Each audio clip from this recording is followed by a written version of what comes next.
Liberty Radio, live and direct. Superstar, the legend himself, Blackfacenaija, live in Liberty Radio. In Kaduna.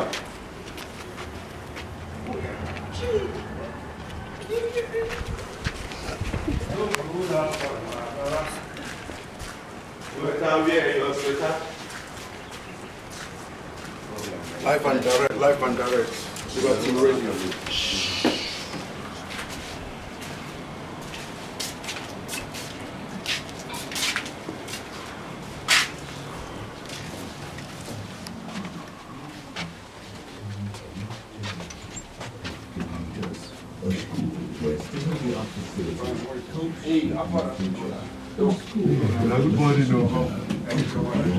Blackface, good morning. Silver. Boss, now you good day. Secure future. University, where the fearless make history. Admissions into the 2024-2025 session. This is Liberty Radio 91.7 FM.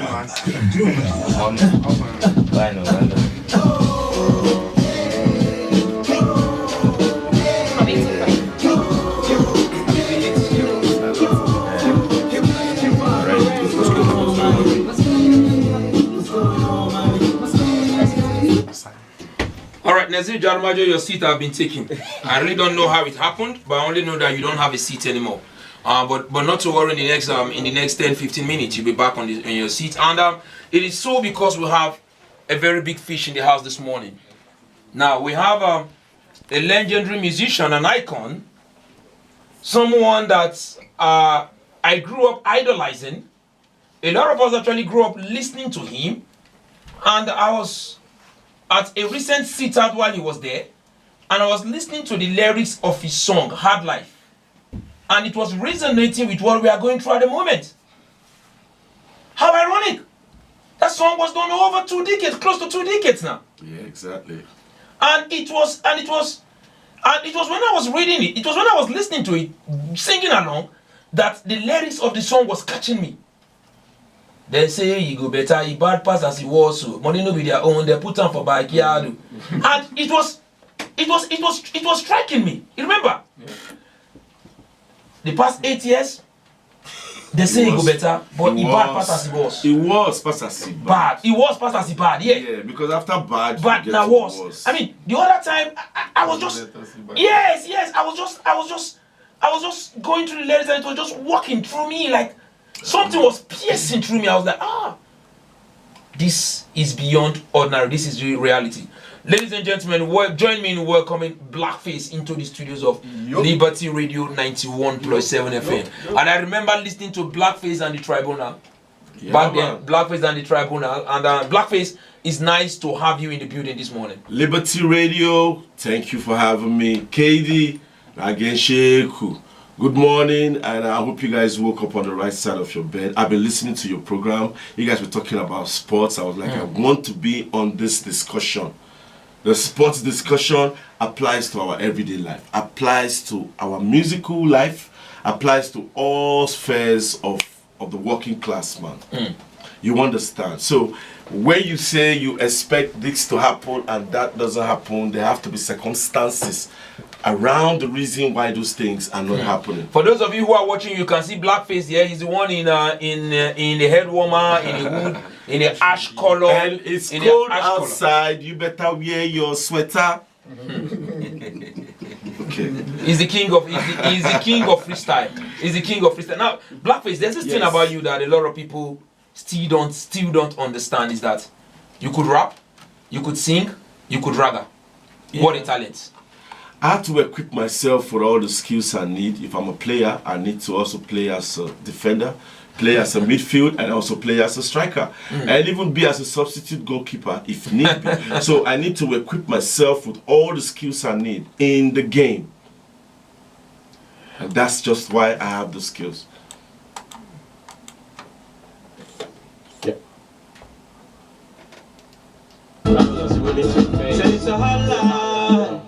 Where we live, time for this kind of life, for this kind of country. Which level is people don't ask themselves. It's a hard life where we live for a job.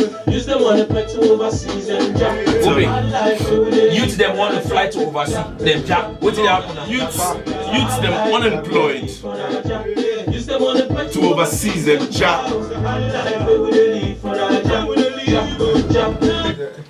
Blackface, we were listening to this song and then I was telling you about, I could pick this song lyrics for lyrics and relate it to what is happening now. You could almost say the prophecies of Blackface. Blackface, yeah, you can just say that.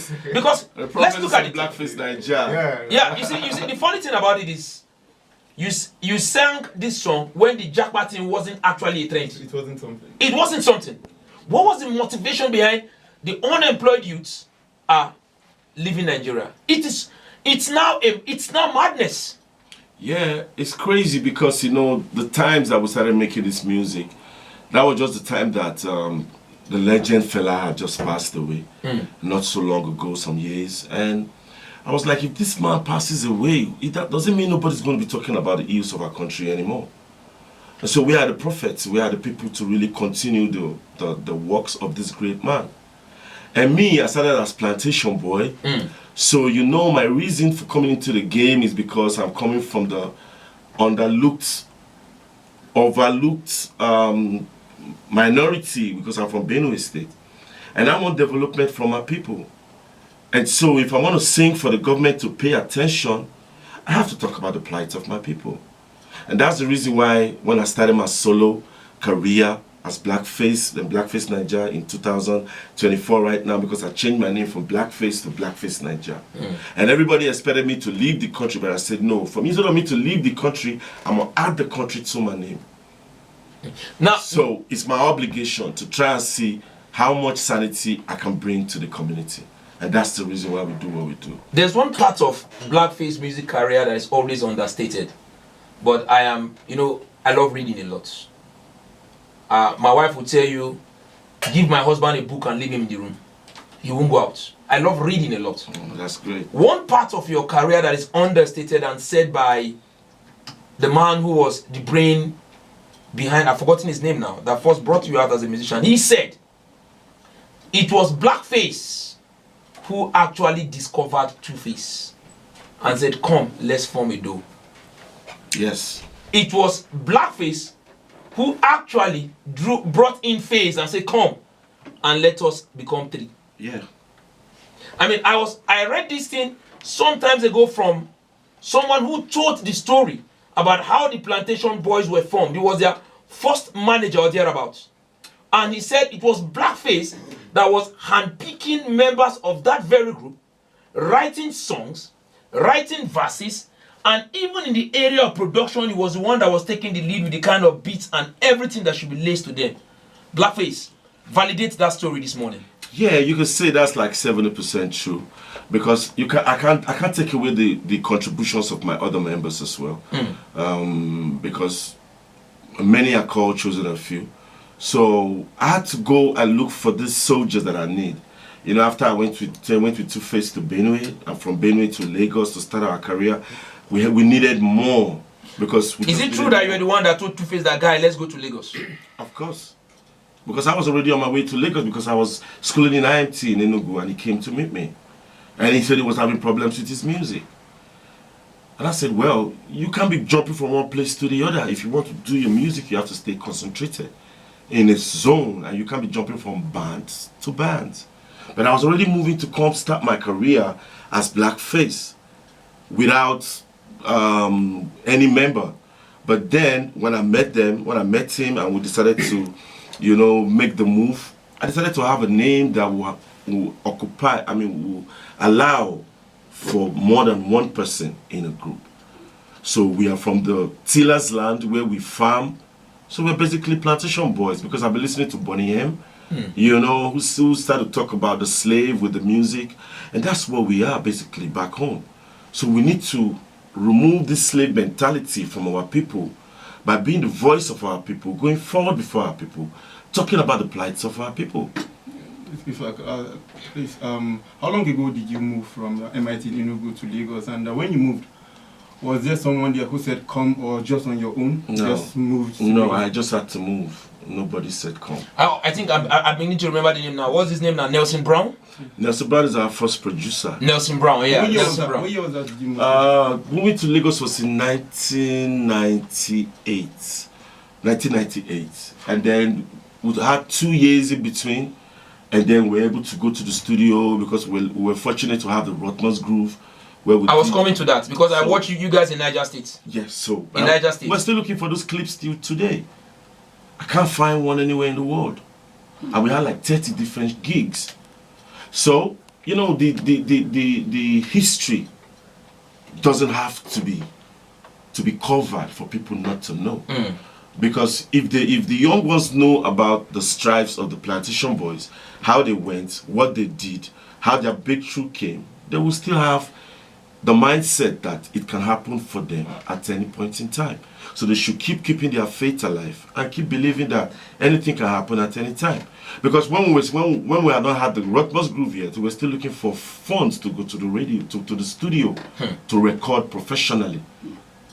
So when the Rotman's Groove came and we were able to make like 10,000 times 30, that was 300,000. You know, we had to take some money out of that and pay for the studio session with Nelson Brown while we were going on tour to have the studio ready when we come.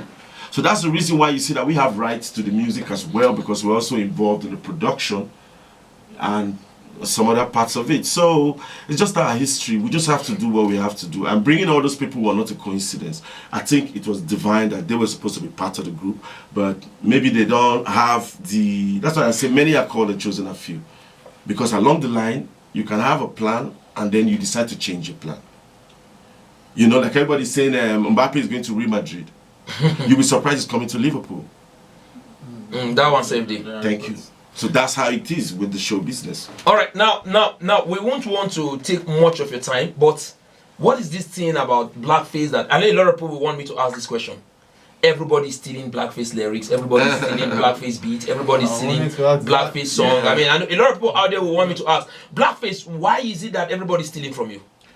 I remember one in an interview you gave to Nedu and the Honest Bunch, or what was the name of that podcast? Yeah, you said something like, don't stop, go down, don't. And then you hum the bass line of that very beat and then narrow it down to one of your songs, and it made sense to me. Yeah.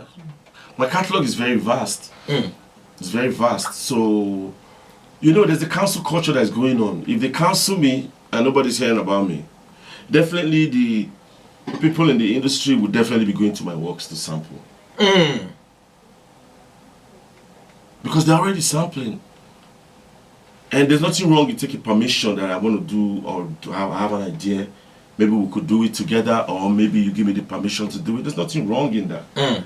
But the only thing is that I don't want for it to become a norm for Nigerian artists that before they make music, they have to sample from somebody else. So if I am the case study, I have to tell them, you have to stop what you're doing, regardless of how much negative impact I am going to get for that. Because if I leave it, who's going to do it? And which one is that with Asake? The Joha song? They, you know, like I told you people that this is the community of friends. Friends telling friends, friends also going to tell friends, and they're looking for what to copy from my music. That's what they do. And then the African Queen Saga. African Queen Saga. Was there actually a saga? Of course it's still a saga. Because the song is, other people want to claim the song. It's not even Two-Face that is claiming the song now.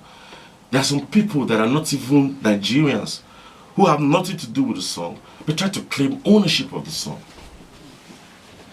So that's the reason I said, if I give you something to hold for me, I didn't give you something to hold for me or use it, and then you go and give it to somebody else. What's your relationship like with the two members of the now defunct? No, they're fine. They're doing theirs. I mean, your relationship with them. I'm cool with me. I'm cool with them too. They're fine doing what they're doing. We don't hang out like we normally hang out because they have their own mission now. But I'm still on my mission. They're fine doing them. And I don't have to worry about them because they have the reason for embarking on whatever kind of mission or whatever kind of ideology they want to pursue. So I do mine, I do me. But what was the inspiration? Because you said in an interview that when Two-Face was going solo, you gave him your blessing in an interview that I listened to years ago. And you walked up to him and said, "This is the song, African Queen." Upe, remember we had this argument one time that I told you that the greatest song to have ever come out of Nigeria is African Queen. Yeah, some few years ago I said the greatest song to have, the song that actually shot Nigeria to the next level was African Queen, and that you every generation, and that you called Two-Face. You said it in your word, and Two-Face too didn't deny it. Two-Face too said that you called him and said, "You know what? You are going solo. This is a song I wrote. It was supposed to be a group song for you to take the hook and all of that, but hey, take the song and go with my blessings." That is the story of the whole African Queen. That is what we want to hear. But that was not how it happened. Okay, please tell us. Then please tell us. That was not how it happened. Because you know, everybody went solo. Like he went solo first, and then went to Kenny's Music.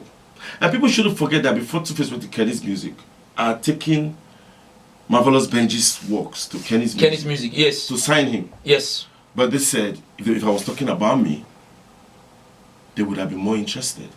But I told them I was committed to my band, and I didn't want to be part of their team because I was committed to Plantation Boys.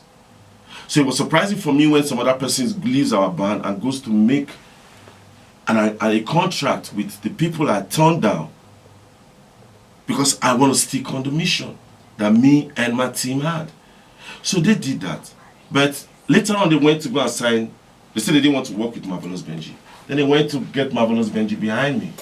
Exactly. And then they signed him. And then they started having problems. So sometimes this record label try to cut off people that know about the game so that they can rip off the artists. But what is the whole African Queen saga? Yeah. So the how did that song landed on the hand of Two-Face? When he started working with Kenny's Music, he was recording his album. And I heard the album. And I said, I've heard the album though. There's only one thing that can make the album have a difference. He said the African Queen song, record it. And add it to the album. So it tallies with you giving it to him. It tallies with me being fair and honest all the time. Because writing the music was with your vocals at the back of my mind. Exactly. So what am I going to keep it for? You can sing it. You wrote 100% of the music?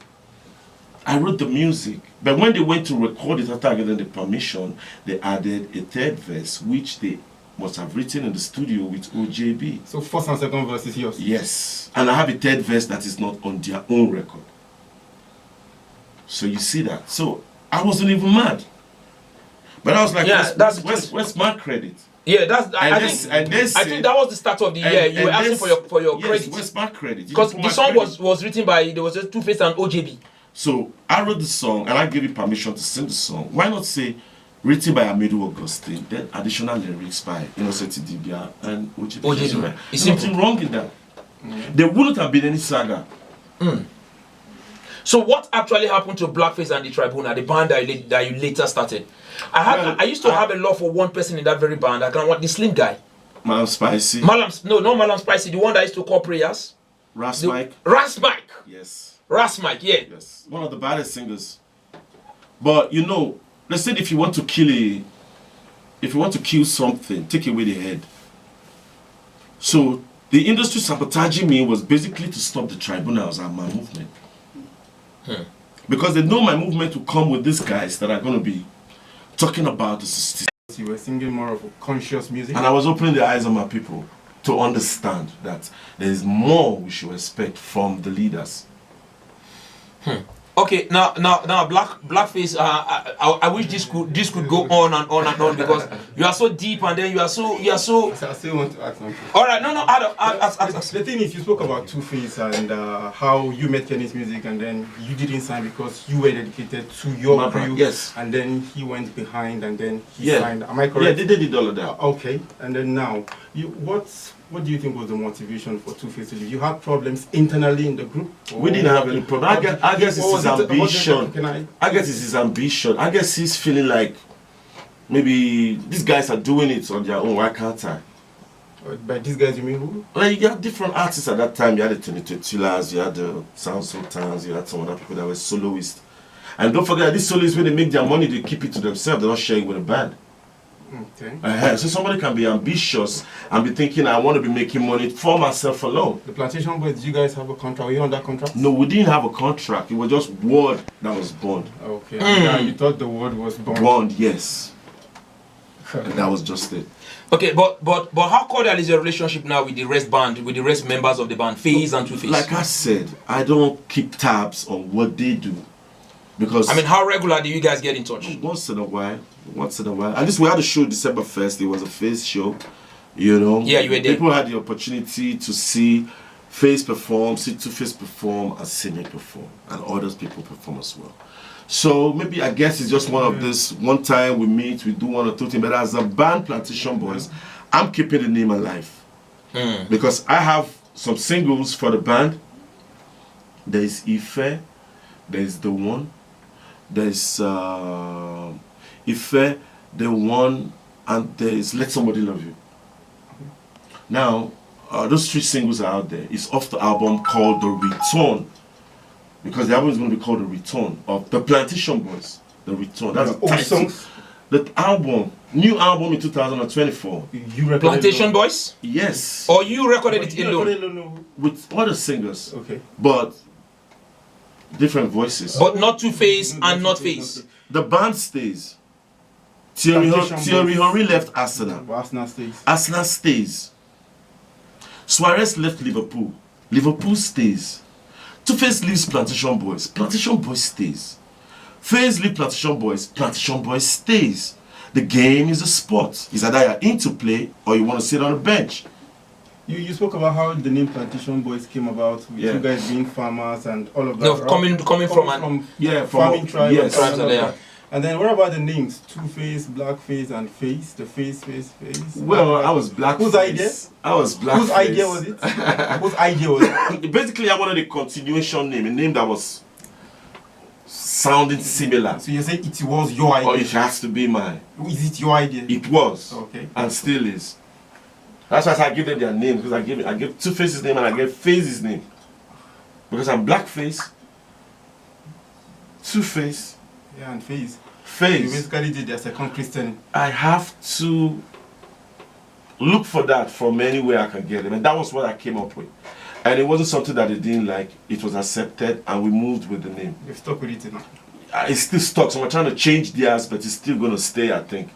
Okay, yeah, Two Baba. Two Face is not Two Baba. Two Face is not Two Baba, actually. Alright, now, Blackface, we will not allow you leave the studio without giving our listeners a feel of what Blackfacenaija is all about. I mean, there was a time Plantation Boy had a reunion that you guys came together, did one album, and then went back your separate ways again. And that was the album that Say You Believe Me. Yeah, the Plan B album. The Plan B album, yeah. So far, Yeah. I remember that time, and then I was watching on NTA when you guys went for a show or a tour. Was it on NTA or on Sound City? I can't remember. And then you did a massive freestyle on the stage there that even Two Face went mad and all of that. They say you are the king of freestyle. So you give us some here this morning in the studio. I try as possible. I try to sharpen up my skills. You know, some of these young cats, they very good. They should keep doing what they're doing, and their music should talk about ills of the people even more. That will make our society better. But if I want to say something or sing a song for the people today, I just have only one message. Tell them, make them stop the killing now, and make them stop the shooting now, and Pharaoh let my people go. We cannot take it anymore. Why them butchering innocent souls, killing my people for what I don't know? What will it profit to gain the world and lose your soul? Why they killing of innocent souls? Them be killing my people for what I don't know? What will it profit to gain the world and lose your soul? Okay, Jah protect your people, aye. Just keep us safely from harm. But which kind of attitude do you get for you to want to kill your brother, man? What we're really talking of, when we should be talking love. And have we not had enough of the killing of innocent children? I ask the people of KD, please stop the killings, people of Nigeria. Stop the killings, and your brother should be your keeper, and you be your brother's keeper as well. So I think unity is better than we killing off each other for no reason. Politics shouldn't make us do that. United we stand, divided with 4. So please, let's keep that at the back of our mind. KD City, Liberty Radio, Voice for All. Thanks for having me. My pleasure. Anytime. Thank you. And Blackface, you be rest assured that this studio there, this station is always here, readily available for you anytime you're in Kaduna. Yeah, you just feel you. like passing by to say hi. Thank I mean, you of very course, much. and then the man that actually brought him here is Don O. He's beyond just an entertainer. He's now my brother. He's now family to me and all that. You know, when somebody was asking me how did you manage to get this close to, or how did Don O manage to penetrate you, because I'm not easily accessible, but he's somebody that I know way back, a believer, a strong sort, a very, very straightforward person. I must add that too. A very, very straightforward person, humble to a fault, honest to a fault, and few of his type exist in this country. I must give that to him. So, and then of course we have Captain Silver D. Put the camera on his face, Captain Silver D. Officially the funniest man in Kaduna. Officially the funniest man in northern Nigeria. So, and I mean, there is no way you will tell me that this guy is normal. There's no way you tell me that this guy is normal. It was this guy that came into the studio and said he had some Baji boys speaking about a particular game, and then they were saying that I goalkeeper now man you didn't I bet the queue when you goalkeeper with Andrew Unana. Andrew Unana. I mean that anytime I see you, the only thing that comes to my head is Andrew Unana. I mean so let's hear a word from Captain Silvadi. Sanda! Oh God. Kaduna people, how are you? I hope you are fine. Kuna laugh your cow. Yes, I'm Hadi Aikunani. Masu kallon mu daga radio muna gaishe. Ana look at you gonna dance. I mean, remember the joke he gave about when he was asked to come and do MI? Yeah, he looked like MI. And he looked like MI. And then budget. But by the time he took off his clothes, they say, hi, MI, baby, today. Thank you very much, Blackfacenaija. Thank you very much to the crew that actually followed him here. We had 2 other guys here, and we have a lot of them too. The paparazzi, that is his media team, Blackface media team, are actually here with us as well. Thank you guys very much for the time. And Blackface hoping to see you soon. Yeah, thank you for having me, man. Very soon I'm gonna come through. And there's somebody who said he was your class. He was a senior from Makodi. From Makodi? High School. Makodi High School? Okay. That he wants to talk to you. Okay. Who's the person? What's his name? He called her phone. Oh yeah, put it live. We could talk and find out. Okay. Is this your phone? Yeah. Alright, Blackface can hear you. Good morning. Good morning. Good morning. This is Mark Dretti. Mark. Mark Dretti, MSG. Okay. Class of. Fine, I don't know. Maybe I can't remember. Class of 90 what? Class of 89. Class of 89. Good morning, Elder. Yes, with Greg Ozones. Good morning, Elder. Greg, we're in the same hostel. Yeah, so good. Greg is staying. Adams. Yeah, good morning, good morning. Good morning, Elder. How are you doing? Fine, I'm good. Good to hear from you this morning. Are you in Kaduna? On the radio, I said, no, I need to talk to you because I know Mariam. I said, let me talk to her to connect me with you. Okay, fine. So maybe we'll talk after the program so we don't have to keep them waiting. Then I'll get your number and then we'll discuss. We can always say anything, tell me anything you want to. All right then. All right. You have a great day. All right, bless you. Yeah, have a great day. Okay. All right, and this is something that actually I think is a thing. It's like the plantation boys were very popular back there in that school in Makodi, because I remember my friend Mark Acheneje also going to see Two-Face at the place was lodged, 5th Choker, when he came, and he was like, he had to mention the name of that school, he had to mention this. That must have been the A school that time. There were other schools though, but that one was because in terms of talent-wise, we had a principal, Angus Fraser, who I think is from what country, but he's a white guy. Yeah. So he had this dream to always make the young ones come up with, creative things. We used to have competition. Every year there must be the prize giving day. If you are in Form 1, the first in chemistry the first in English gets a prize, first in mathematics gets a prize, first in all and overall get their prizes. So it was a competitive school. From each each floor you pass through, and so we passed through that. And we're privileged to have passed through that, because there's a reason why God sends us to where we get knowledge, because we have to do his mission. Blackface Day here. Yeah, man. Okay, nice to have you in the studio this morning. My And then pleasure. some other times we'll do this again and again. Don't oh. Yes, boss. Have fun now. Liberty Kaduna. You're welcome. Ogamowiz, thanks for the love for the industry. Thanks for showing love to Katie. Liberty Radio. We're proud to have But it's like you legend didn't. like you. But it's like you didn't hear the announcement at the start of the year. Okay. When I go to pay money from now. No one. For you, we'll go down. We'll bring the bunch first. For you, we'll go All down. right. Thank you very much, Blackface. Thank you very much, Don O. Bye bye. Now go there. So you mean I can fly from Lagos? Hey, Is that the